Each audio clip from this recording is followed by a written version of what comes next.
Bonjour à tous et bienvenue dans cette nouvelle vidéo des Gaulois du catch. Aujourd'hui, dans ce nouvel épisode d'Année Catch, on va se concentrer sur un catcheur que vous adorez tous. On va parler de la légende, de l'icône du catch, Randy Orton.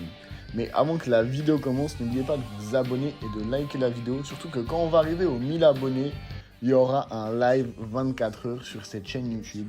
Donc ça va être très très cool. Mais bref, trêve de blablatage, on va rentrer directement dans le vif du sujet, des anecdotes sur Randy Orton. Alors une anecdote que vous ne connaissez sûrement pas, Randy Orton, il a une passion particulière pour la pêche. C'est-à-dire que Randy Orton est un grand amateur de pêche. Lorsqu'il ne voyage pas pour les événements de la WWE, il passe son temps libre à pêcher. Il trouve que c'est une activité relaxante et que c'est un moyen pour lui de se détendre loin des projecteurs et des caméras. Une deuxième anecdote sur Randy Orton que vous connaissez sûrement plus, il s'est entraîné à la OVW. C'est-à-dire qu'avant de devenir une superstar de la WWE, Randy Orton il s'est entraîné à la Ohio Valley Wrestling, un territoire de développement de la WWE. Là-bas, il a pu perfectionner ses compétences sur un ring avec des catcheurs comme John Cena, Brock Lesnar et Batista. Que des catcheurs qui ont bien marché. La OVW était un très bon territoire de développement pour la compagnie.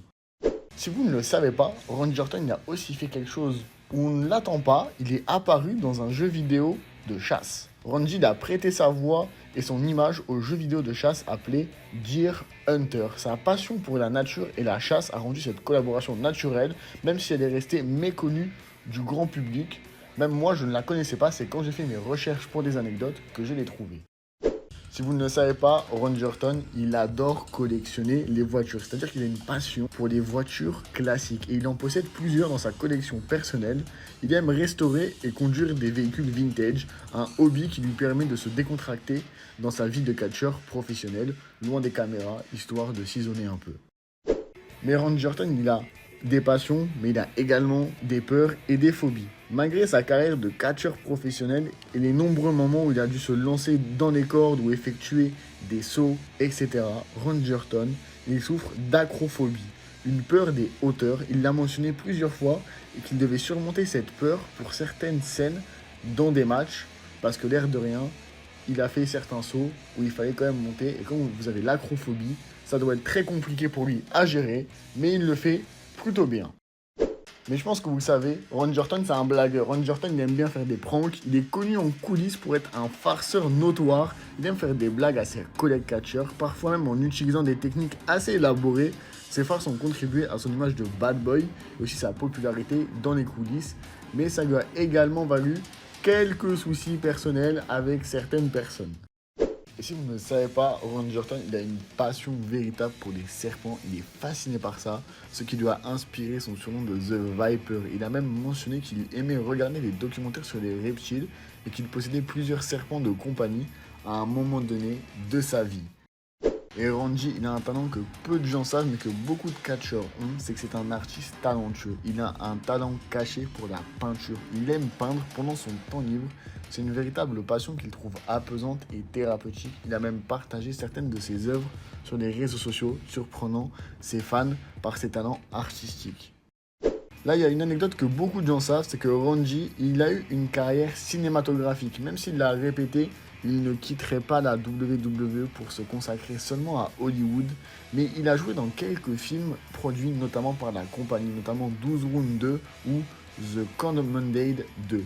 Bien que ses rôles au cinéma n'aient pas atteint d'énormes succès, autant que dans sa carrière de catcheur, c'est quand même deux films qui sont très bons, mais Randy préfère se privilégier sur le catch et rester au contact des fans, malgré ces deux rôles qu'il a eu au cinéma. Quand vous voyez Randy Orton, vous remarquez tout de suite quelque chose, c'est ses tatouages. Il a beaucoup de tatouages significatifs et emblématiques. Notamment, il a un tatouage de rose sur son bras gauche dédié à sa fille Alana. Il a aussi recouvert plusieurs tatouages militaires qu'il avait fait durant sa période dans les Marines, symbolisant une nouvelle phase de sa vie en remplaçant ses anciens tatouages. Randy Orton, il est également connu sur internet pour ses RKO impressionnants, les RKO out nowhere, venus de nulle part comme on dit. C'est l'un des mouvements les plus emblématiques de Randy Orton qu'il effectue dans toutes les situations possibles, que ce soit sur Jimmy McDonough, sur Evan Bourne, sur Seth Rollins. Il l'a fait plein de fois et ça c'est vraiment une marque de fabrique qu'il possède et qu'il est identifié à lui et que beaucoup de gens connaissent. Randy Orton, il y a une anecdote qui est beaucoup plus connue, mais il faut quand même en parler. C'est que sa famille, c'est une famille de catcheurs. Randy est le 3e de sa génération. Son grand-père, Bob Orton Sr., était catcheur. Son père, Cowboy Bob Orton, était également catcheur professionnel. Randy a suivi les traces de sa famille pour continuer la dynastie légendaire de sa famille dans le catch. Et c'est évidemment le catcheur le plus connu de cette dynastie. Il y a une anecdote que beaucoup de gens connaissent car c'est un record qui n'a toujours pas été battu et qui sera sûrement pas battu avant longtemps. Randy Orton, à l'âge de 24 ans, il est devenu le plus jeune champion du monde poids lourd de la WWE en battant un certain catcheur canadien à SummerSlam en 2004. Ce record a marqué un tournant dans sa carrière, le propulsant littéralement au sommet de l'industrie à un si jeune âge. Randy, il a fait beaucoup de choses, il a été dans beaucoup de groupes, mais sa participation à l'évolution aux côtés de Triple H, Ric Flair et Batista dans ce groupe actif de 2003 à 2005 a joué un rôle crucial dans son développement en tant que superstar. Evolution a vraiment été un tremplin pour des jeunes catcheurs comme Batista et Orton. Quand vous êtes aux côtés de Ric Flair et Triple H, ça aide énormément. Et la dernière anecdote de cette vidéo, le surnom de Legend Killer de Orton. Il s'est construit cette réputation en battant des anciennes légendes dans des grands matchs comme Mick Foley, Shawn Michaels ou encore The Undertaker. C'est une gimmick qui a contribué à sa popularité. Randy Orton, c'est vraiment un catcheur qui a eu beaucoup de phases différentes et beaucoup d'évolutions dans son personnage tout au long de sa carrière, ce qui lui permet d'être la superstar et la légende qu'il est aujourd'hui. C'était la dernière anecdote de cette vidéo. Si vous voulez proposer des noms de catcheurs, n'hésitez pas à le dire dans les commentaires. Nous, on se laisse là. J'espère que vous allez aimer cette vidéo. Restez forts. Tchuss, des bisous.